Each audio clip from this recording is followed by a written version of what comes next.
नमस्कार, स्वागत है आप सभी का ईयर एंड स्पेशल महायुद्ध गृह युद्ध तख्ता पलट में। मैं रविंद्र सिंह आपके साथ। क्या रूस, नेटो, यूक्रेन, इजराइल, ईरान, चीन, उत्तर कोरिया और अमेरिका, ये सब देश मिलकर थर्ड वर्ल्ड वॉर, तीसरा विश्व युद्ध कराएंगे? ऐसा इसलिए क्योंकि पिछले 2 साल से विश्व में मची महायुद्ध की दौड़ ने वर्ल्ड वॉर को बढ़ावा दिया है और साल 2024 में जो हालात बने, उन्होंने आने वाले 2025 में इसके साफ संकेत भी दे दिए हैं। इसके साथ गृह युद्ध के बाद बांग्लादेश और सीरिया में तख्ता पलट की वो तस्वीरें भी दिखाएंगे जिनको देखकर विश्व के कई ताकतवर देश भी हैरान रह गए हैं।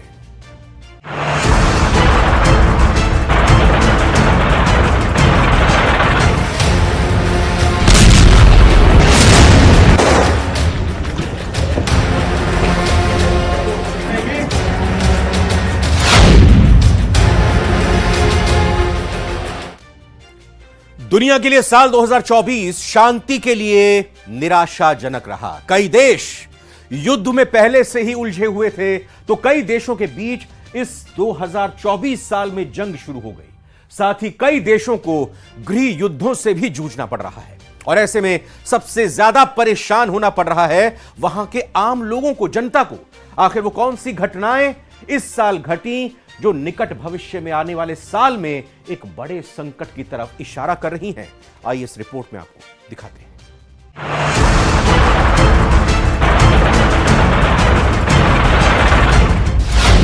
साल 2024 और 2 देशों में भारी तबाही।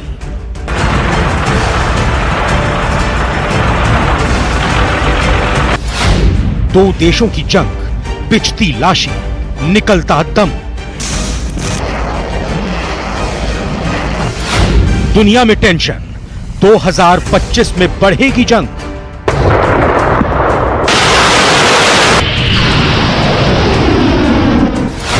रूस यूक्रेन के विरुद्ध 2024 का महायुद्ध।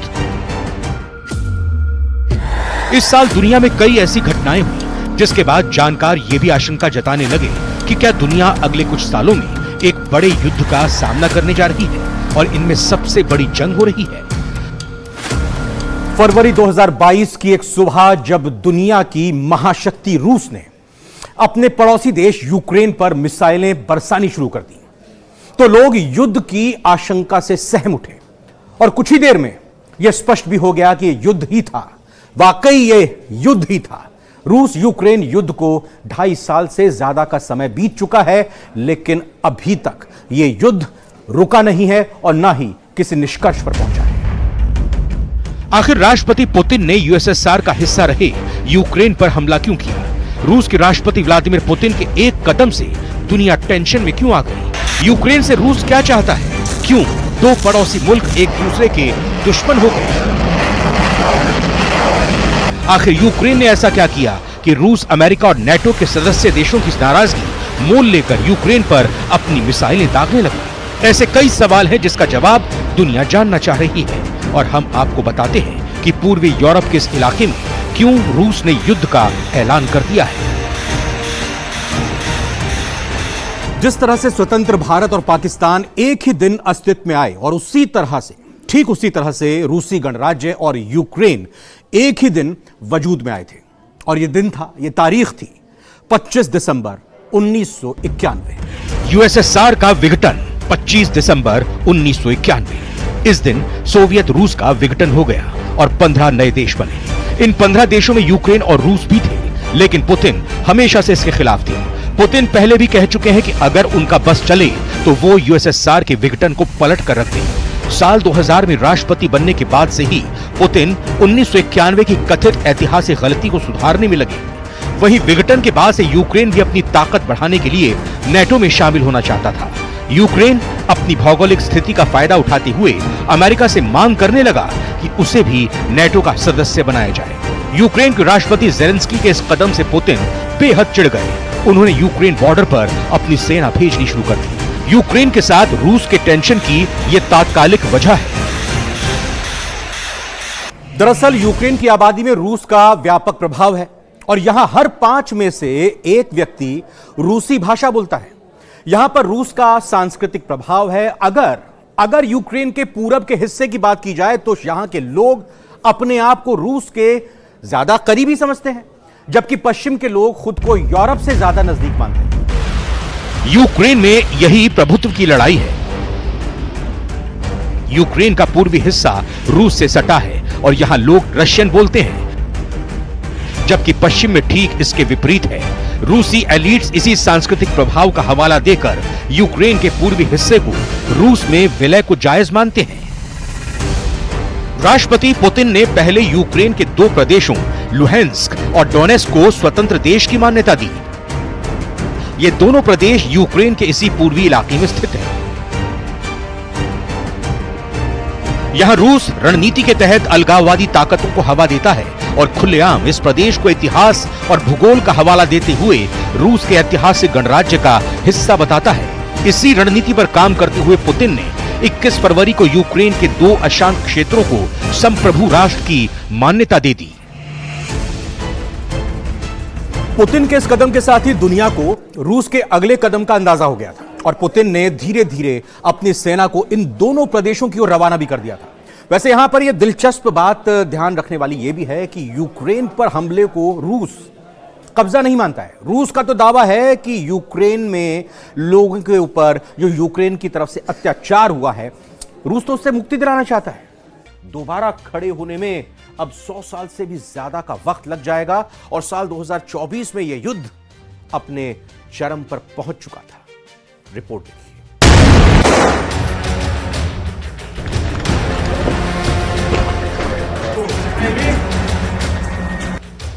रूस, नेटो, यूक्रेन, इजराइल, ईरान, चीन, उत्तर कोरिया और अमेरिका, ये देश मिलकर थर्ड वर्ल्ड वॉर कराएंगे।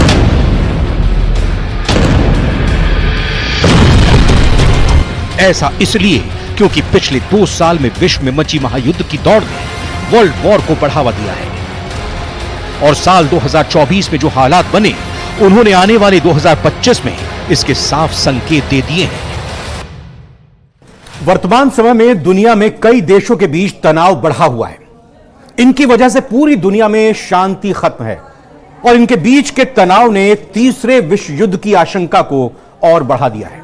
पहले रूस और यूक्रेन युद्ध, तो अब इसके बाद इजराइल का हमास, हिजबुल्लाह और ईरान के साथ युद्ध ने मानो विश्व में भूचाल लाकर रख दिया है। 7 अक्टूबर 2023 इजराइल में हमास के बड़े हमले के जवाब में यहूदी राष्ट्र ने फिलिस्तीनी ग्रुप के कब्जे वाली गाजा पट्टी में सैन्य अभियान शुरू कर दिया था। 2024 में गाजा युद्ध अपने सबसे क्रूर और भीषणतम चरण में प्रवेश कर चुका था। हमास को तबाह करने पर उतारू इजराइल ने गाजा पट्टी को खंडहर में तब्दील कर दिया था और यह वो समय था जब दुनिया की नजरें रूस, यूक्रेन के बाद सिर्फ इजराइल पर ही अटकी थी। लेकिन यह युद्ध हुआ क्यों, तो पहले यह जान लीजिए। दरअसल 7 अक्टूबर को हमास ने इजराइल पर हमला किया। हमास के सैकड़ों बंदूकधारी इजराइल की सीमा में घुसे, सरहद पर बनी दीवार और कंटीली तारों को काटा, जमीन, समुद्र, आसमान के रास्ते इजराइल पर हमला किया। बहुत से लड़ाके पैराग्लाइडर्स के जरिए इजराइल में दाखिल हुए। यह अपनी किस्म का पहला हमला था। इजराइल ने इतना गंभीर आक्रमण अरसे से नहीं देखा था और इसके बाद इजराइल ने हमास को जड़ से खत्म करने की ठान ली और वही हुआ। एक के बाद एक ताबड़तोड़ हमले में हमास के हजारों सैनिकों की लाशों का ढेर लगा दिया गया।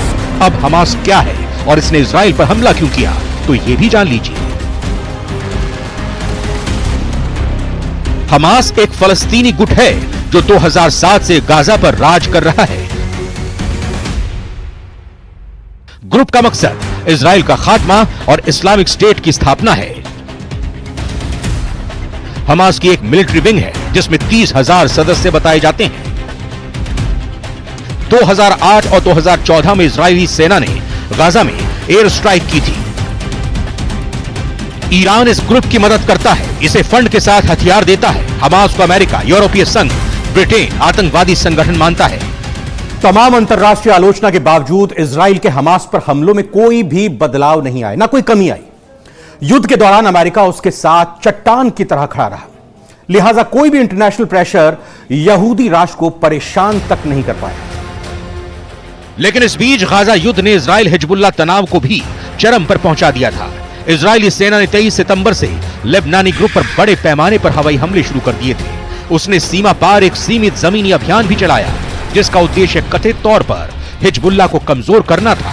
इजरायली हमलों में हिजबुल्लाह के चीफ हसन नसरल्लाह समेत कई कमांडर्स मारे गए और उसके कई ठिकानों को भारी नुकसान पहुंचा।